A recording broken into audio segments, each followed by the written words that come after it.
cruz de nosso Senhor Jesus Cristo nos liberta dos maus hábitos que herdamos dos nossos antepassados. É verdade isso. Pedro, escrevendo aqui a sua primeira carta, no capítulo 1, ele diz assim: sabendo que não foi mediante coisas corruptíveis, como prata ou ouro, que fostes resgatados do vosso fútil procedimento que vossos pais vos legaram. Na época de Pedro, era muito comum acontecer resgate de escravos ou compra de escravos por meio de prata e ouro, da mão de outros senhores, de outros donos, de modo que ele deixava de ser escravo daquele senhor para ser escravo daquele outro que estava adquirindo ele, resgatando ele, por meio de prata ou ouro, ou seja, o preço estabelecido.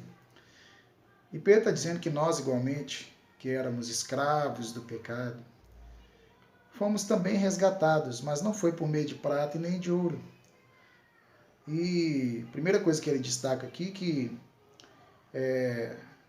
o nosso resgate da escravidão do pecado, essa vida de pecado, ele fala aqui que era um legado dos nossos antepassados, ou que vossos pais vos legaram.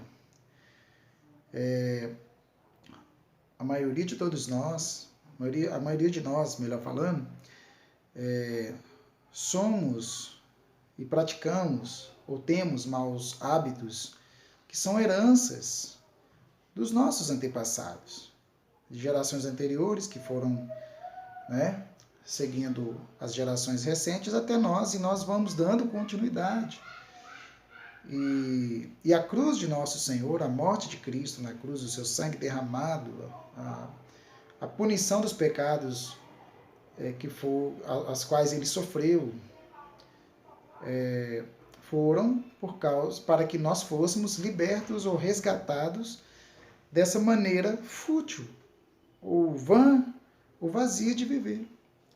Aqui ele fala do vosso fútil procedimento, desse modo de vida que os vossos pais vos legaram, os seus antepassados, essa cultura de morte, essa cultura da mentira, essa cultura do adultério, essa cultura da corrupção, essa cultura do roubo, a cultura das palavras torpes, a cultura da calúnia, de falar mal dos outros, a cultura da desonestidade.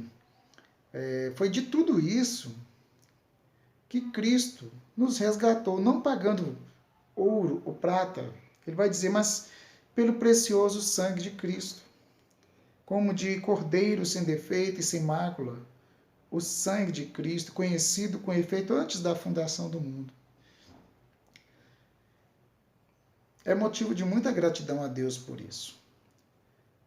Com isso, não estamos aqui sendo incentivados a desprezar os nossos antepassados, mas estamos sendo aqui orientados a entender que precisamos ser resgatados de toda maneira vazia, fútil, inútil, insignificante, desprezível, pecaminoso, escravagista, do que nossos pais nos legaram, coisas que aprendemos.